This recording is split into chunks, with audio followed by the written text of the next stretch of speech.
Sejarah Kota Depok. Awalnya Depok merupakan sebuah dusun terpencil di tengah hutan belantara dan semak belukar. Pada tanggal 18 Mei tahun 1696 seorang pejabat tinggi VOC, Cornelis Chastelain, membeli tanah yang meliputi daerah Depok serta sedikit wilayah Jakarta Selatan, Ratu Jaya dan Bojonggede. Chastelain mempekerjakan sekitar 100-an pekerja. Mereka didatangkan dari Bali, Makassar, Nusa Tenggara Timur, Maluku, Jawa, Pulau Rote serta Filipina. Selain mengelola perkebunan, Cornelis juga menyebarluaskan agama Kristen kepada para pekerjanya, lewat sebuah padepokan Kristiani.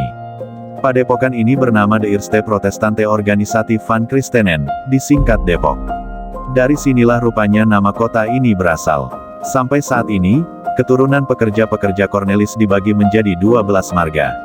Adapun marga-marga tersebut adalah 1. Jonathans 2, Lawrence 3, Bakas 4, Lon 5, Sudira 6, Ishak 7, Samuel 8, Leander 9, Joseph 10, Tollens 11, Jacob 12, Zado tahun 1871 pemerintah Belanda mengizinkan daerah Depok membentuk pemerintahan dan presiden sendiri setingkat gemeente, desa otonom. Keputusan tersebut berlaku sampai tahun 1942. Gemeente Depok diperintah oleh seorang presiden sebagai badan pemerintahan tertinggi. Di bawah kekuasaannya terdapat kecamatan yang membawahi mandat, 9 mandor, dan dibantu oleh para pencalang polisi desa serta kumitir atau menteri lumbung. Daerah teritorial Gemeente Depok meliputi 1244 ha, namun dihapus pada tahun 1952 setelah terjadi perjanjian pelepasan hak antara pemerintah RI dengan pimpinan Gemeente Depok, tapi tidak termasuk tanah-tanah El Gendong dan beberapa hak lainnya. Depok jadi target amukan ketika terjadi perubahan sosial politik pasca runtuhnya Hindia Belanda. Ketika gejolak revolusi sosial, orang-orang Belanda menyebutnya sebagai masa bersiap, merambah kota-kota di Jawa pada tahun 1945 sampai tahun 1946. Depok menjadi salah satu target amuk kaum Bumi Putra. Jeanet Tollens masih ingat suatu hari di awal Oktober tahun 1945, segerombolan pemuda bersenjata menggeruduk rumah orang tuanya di Kerkstraat. Selain menjarah, mereka pun membunuh salah satu saudaranya yang bernama Hendrik Tollens. Tidak merasa aman, mereka lantas pindah ke Jalan Bungur. Alih-alih aman, lusanya para pemuda beringas itu datang lagi dan mengusir mereka dari rumahnya masing-masing. Semua disuruh buka baju. Dengan kondisi setengah telanjang, kami digiring ke stasiun Depok Lama, kenang perempuan kelahiran tahun 1936 itu. Diselamatkan pasukan sekutu menurut Wenry yang lama melakukan riset tentang gedoran Depok itu.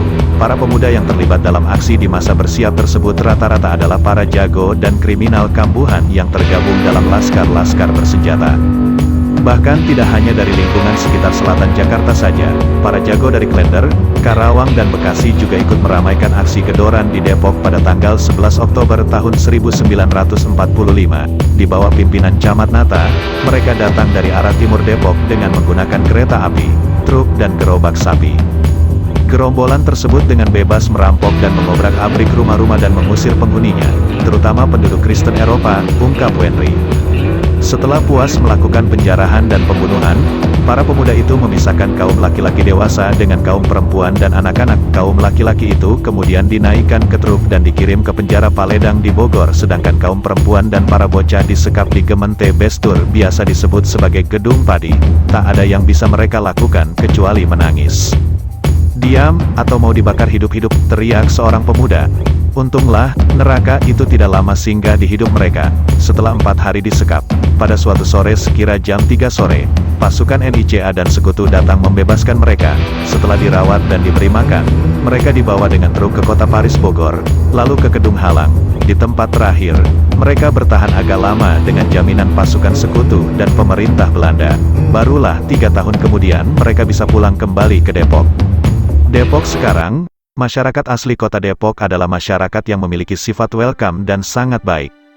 Tidak terlalu berlebihan dalam mensikapi para pendatang yang memilih Depok sebagai pilihan untuk tinggal dan menetap. Selama para pendatang memiliki sifat dan sikap yang baik, maka warga asli Depok akan menyambut dengan lebih baik lagi. Begitu juga keadaan sebaliknya, warga asli Depok adalah orang yang sangat peduli dengan ketertiban dan Kamtipmas. Terbukti warga asli kota Depok akan bertindak cepat sesuai prosedur hukum yang berlaku dalam merespon hal yang mengakibatkan keresahan masyarakat. Warga asli Depok juga memiliki banyak organisasi dan perkumpulan masyarakat yang sangat bermanfaat dan sangat membawa dampak positif di masyarakat. Sebagai kota pendidikan, Kota Depok juga banyak melahirkan masyarakat modern dengan sikap dan pola pikir yang mencerminkan kedewasaan dalam ilmu. Buktinya adalah Kota Depok sangat tidak mudah terprovokasi oleh isu dan kegiatan orang-orang yang tidak bertanggung jawab yang memiliki tujuan buruk terhadap Kota Depok. Demikian sejarah yang bisa kami bagikan mengenai sejarah Kota Depok.